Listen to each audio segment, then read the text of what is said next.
Namaste. So in 1924, some rebellious artists got together, some writers also, and they kind of came up with a manifesto. So the manifesto was that one that will reject all the order, logic, and any reasoning. If you know Salvador Dali, the money heist guy, the mask of money heist, or Buñuel, a very famous artist, they were like the forefront runners of this campaign. So what happens when this philosophy, this rebellion against logic meets the camera? Now that is surreal cinematography. Sometimes we dream so vivid that we feel like whether it was real or not. And what our dreams do is they invite us into a subconscious, and here the logic dissolves, time bends, seconds expand and contract, and what it actually could mean something means something totally different altogether. So that is surrealism. So today, my friends, I'm Sujay Dahake. I'm a practicing filmmaker. I call myself practicing because it's like a lifelong tapasya of sorts that you keep making films, you keep honing your art, and finally, someday you kind of reach a stage where they call you an artist. So that's cinema for you. It's like a lifelong tapasya. Now, cinema, it's kind of bonded by its grammar. It has like its beginning, middle, and end. And surreal cinematography does exactly that. It kind of breaks that grammar, it breaks that notion, and also kind of, what it says, that it says you should dream more. That is what surreal cinema kind of brings in you. I will show you a clip right now. Watch this clip. ओ छोटा चेतन हाय हाय तू जो कहे वो करे दीवारों पे भी हम चले कि आसान है अब सभी मुश्किलें जब से मिला तो हमें ओ चेतन ओ छोटा चेतन ओ चेतन वो छोटा चेतन So I was 10 years old when I saw this film, Chota Chetan, and it had this visual of, kids climbing on the wall. And the visual just stuck with me. And that, I guess, was the real first instance of my introduction to surreal cinematography. A couple of years later, I even tried walking on the wall, tried that, but I could not. And finally realized there's something called gravity as well.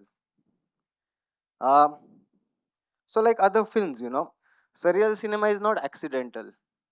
It is, in fact, well designed. It is designed to defy logic and focus only on emotion or a feeling. We'll see some more videos. Let's see the first visual here.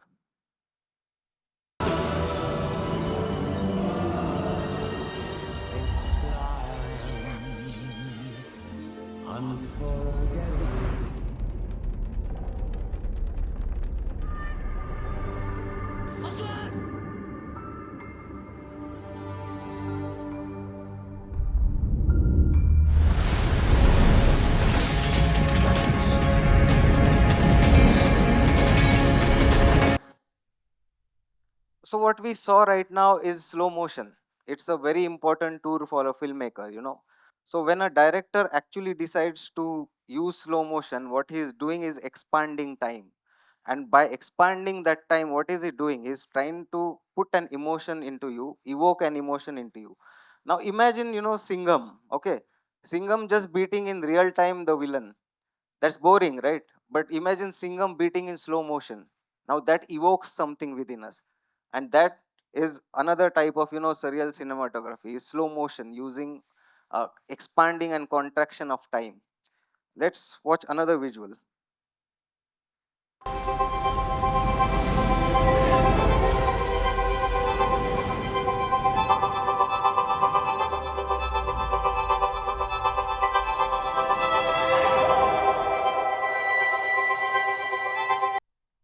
Now this is floating bodies.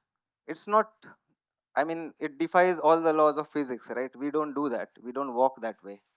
Uh, but what it still does, it creates an intrigue within us, that why are they flying. It kind of tries to tell you a story or evoke a story within you. Let's watch another one.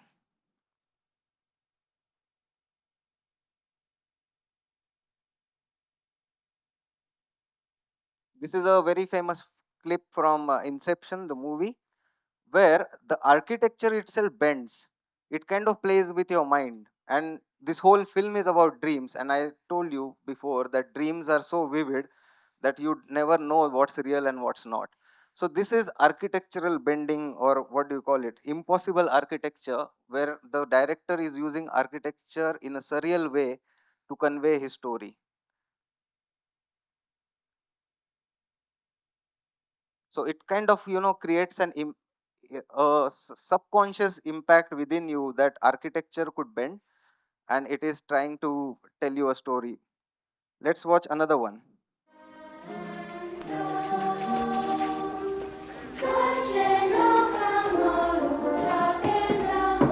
This is like the epitome of surrealism. This is Schindler's List, directed by Spielberg. And what he does in this is a very serious film. It's on Holocaust, and is the troubles that Jews went through. And what the director does is, in this black and white film, he suddenly places a girl in color, and she is in this red color jacket. Now, what he's trying to say to us is he's kind of bringing that trouble, the violence that came with Holocaust, and also somewhere peace, by putting the girl in that frame. And he only uses a specific color only for that particular moment. Now this became, in cinema, I'm telling you, this became like the epitome of storytelling, where somebody in a black and white film is using a choice of color to tell what the story is about. And it evokes, I mean, the whole theater went into crying when they saw this film. Now let's see what I did in my own filmmaking. How did I tackle surreal cinematography? Let's watch a couple of clips from my film. So this is a film called Funtru that I made. The girl is rejected by his girlfriend, so he kind of creates his own holographic image of the girlfriend. And this is at a point where the holograph is actually being formed. Now what I did here is, uh, if you see, in the frame itself, what happens is, from the place that we are seeing the girl, it suddenly shifts into a different realm. From the place, we have gone somewhere into space, and we are coming back into the scene again. Now this is another example of surreal cinematography. This is not real. It's not happening right in front of him, but as a director, I chose to kind of transform that reality into a different realism again. Let's watch another clip of mine. This is my latest film, Shamchi Ai. Let's watch this quick clip.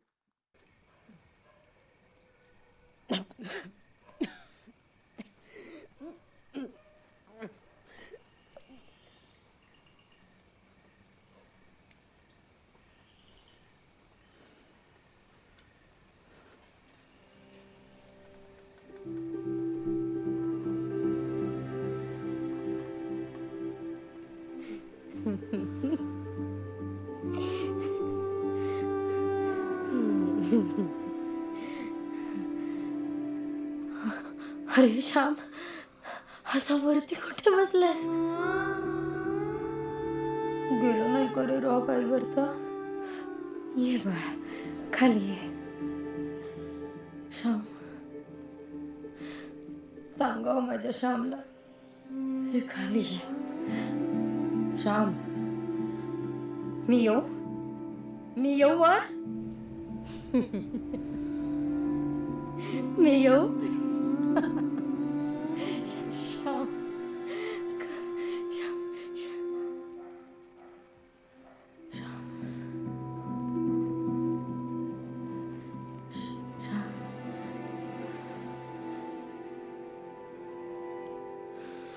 Shyam.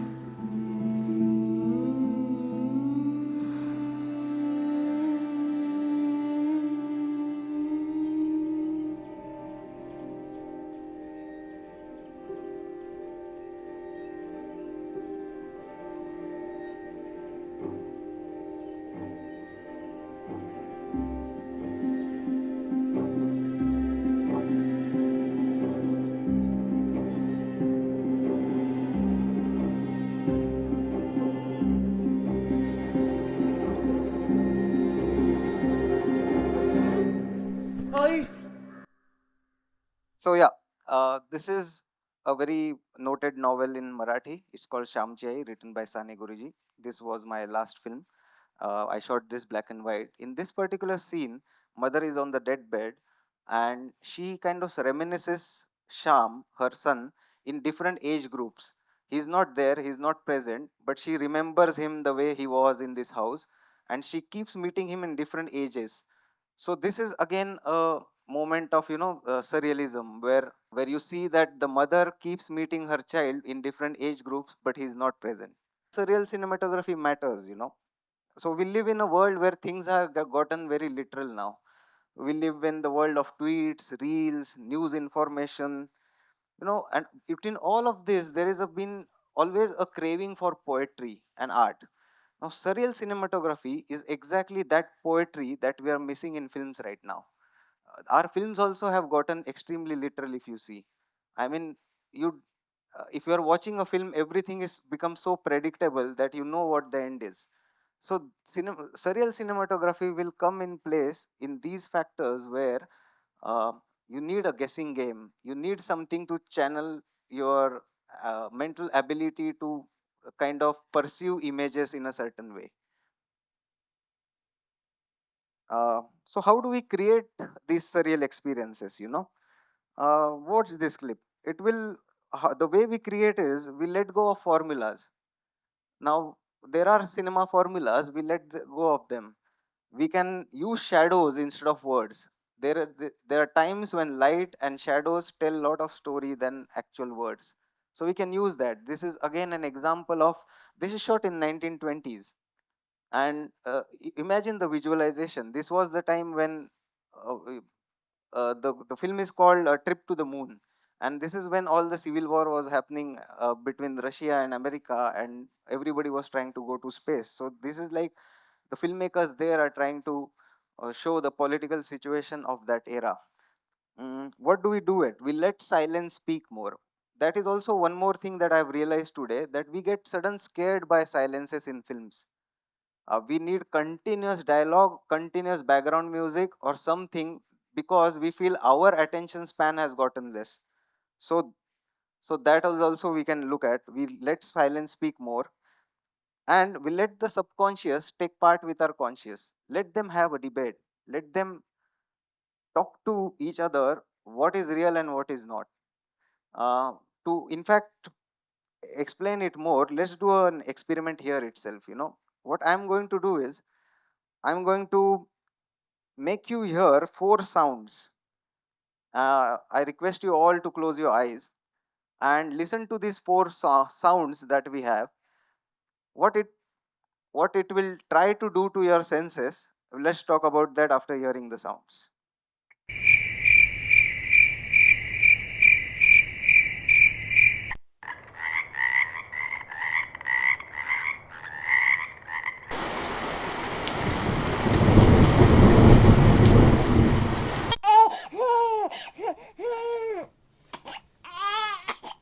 So what our mind does is, it kind of tries to juxtapose these sounds one after another, trying to create a story, some meaning to it. When we did this exercise, I do this in classrooms. I got a very interesting note from a student. So I played the cricket sound and I said, "So what do you think of?" He said, "I remember my village." I said, "Why do you remember your village?" He said, "We didn't have electricity. So when it was 7 p.m. in the evening, when the sun dropped, the only sound that he could hear is crickets, and he could associate that sound of cricket with his village." So this is the power of surrealism, surreal cinematography, even sounds, how they play with you. Surreal cinematography reminds us that cinema is not just a thing to say, but to feel, to dream, to fear. Surreal cinema is not meant to be understood, but it is supposed to be remembered. And finally, at times, some of the most powerful stories don't make any sense. Some of the most powerful stories, I'm telling you, don't make any sense until much, much, much time later they start making sense to you. So, ladies and gentlemen, I am Sujay Dahake, and thank you for listening to me.